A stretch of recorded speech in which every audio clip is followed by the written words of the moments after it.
This video, just doing it by sequence. Just installing the rocker arms. Pretty easy, but kind of hard to do it. All you gotta do, pretty much just make sure that go in that loop. That go in the loop right there. You just screw it in there.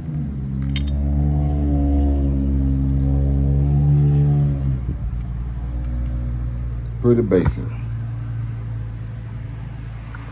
They're just installing rocker arms. Well, I want everybody to have a blessed day. Stay positive. And keep good energy. Alright, so make sure you subscribe. T White. That's 731.